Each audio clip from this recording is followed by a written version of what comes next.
Hello guys, good morning po sa ating lahat. Yan po. Nandito po kami sa ating mga tanim na kadyos.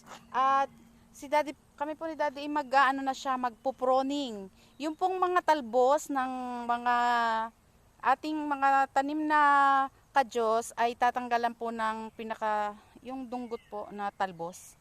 Ito po, ganito po yung gagawin na pag-aalis ng ng talbos. Pagpuproning po sa ating tanim na kadyos. Ayan po, ganito po yung inaalis ni Daddy. O, yun, yung pinaka ganon lang. O. Pinakadulo lang po, yung pinakadunggot. Ayan, yung pinakadulo dyan. O. Para daw po hindi siya tumaas ng tumaas. Kaya po tinatanggal. Pinuproning po. Lalo na po yung ganyan nakatataas. O. Malago na po kasi. O. Ayan. Para po dadami daw po ang sanga. Tinatanggalan po ni Daddy. Ayan o. Yan, pinuproning. Ganyan po ang pagpuproning. Sa ating tanim na kadyos po yan. Para daw po dumami yung mga sanga. Pati po itong mga ito oh. Ito po kasi mataas na. Ganyan po oh, ito oh. Hindi ganyan eh. Ayan. Tataas lang ng tataas. Ito pong pinakadunggot na ito oh. Yung pinakatalbos na dulo. Ito po oh. Kasi hanggang liig na siya. Ayan po oh. Ito oh. Tinatanggal pong ganon. Ayun. O, tinanggal ko po yan. Ayan. Yan po pinakatalbos na ganyan. Ang tinatanggal para daw po siya ay sumanga.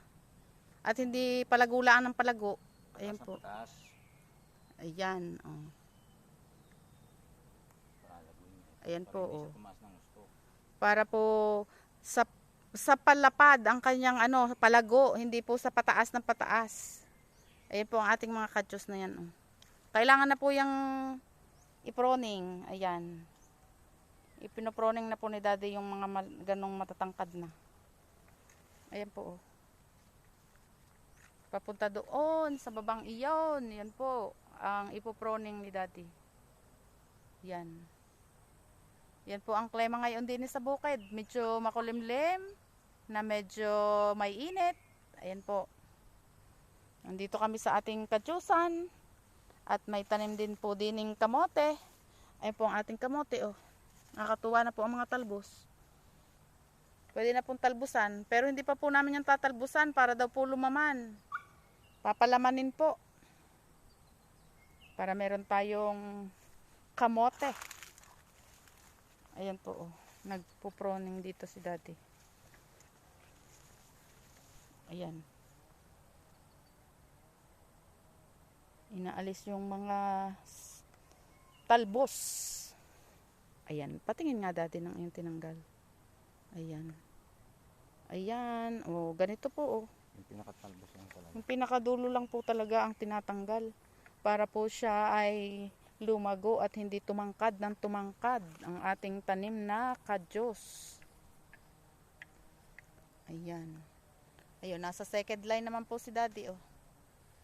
Tatanggalan natin ng talbos. Ipofroning ang mga kadyos. Ito po oh. Ito, tatanggalin natin. Ayan. Ganyan po.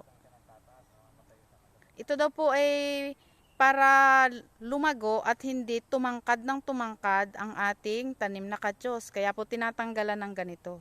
Ayan po. Ang tips. Sa mga nagtatanim po ng kadyos. Yan daw po ang tips para hindi po tumangkad ng tumangkad at para po lalago. Ayan po. Oh. Mga sanga ay tinatanggal. Ang mga yan po, talbos lang. Talbos lang po, ganyan. Yung pinakadulong-dulo lang po ng kadyos, yun po ang pinoproning para po hindi siya tumangkad ng tumangkad. Kasi malalago na po oh. Para po magsasanga siya. Ayan. Mamatay din yung sanga niya sa baba kung hindi gaganyan. Ayan. Yan po ang ating mga natapos na ni Dading iproning. Dapat talaga. Saka ito. Mag-focus sa sanga. Pag hindi daw po yan tinanggal ay pataas ng pataas. Tapos yung mga sanga sa baba ay namamatay. Kaya po dapat tatanggalin. Ipoproning. Yan po ang ating mga tanim. Ayan. Pababa pong iyon. Ayan. Ipoproning din po yan.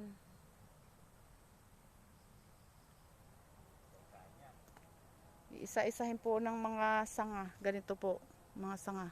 Yan, ganyan. O, inaalis po ganun. Para po hindi siya patangkadlaan ng patangkad. Para po siya ay palago. Ayan. Malalago na po. Para hindi na po siya ay lalo pang Ayan. Para po lalago siya. Madali po manguha din eh. O, katabi po ari ng kalsada. Pag po ari inamungan na. Ayan po oh. Ang ating tanim na kadyos. Ayan lamang muna po. Thank you po sa laging panonood.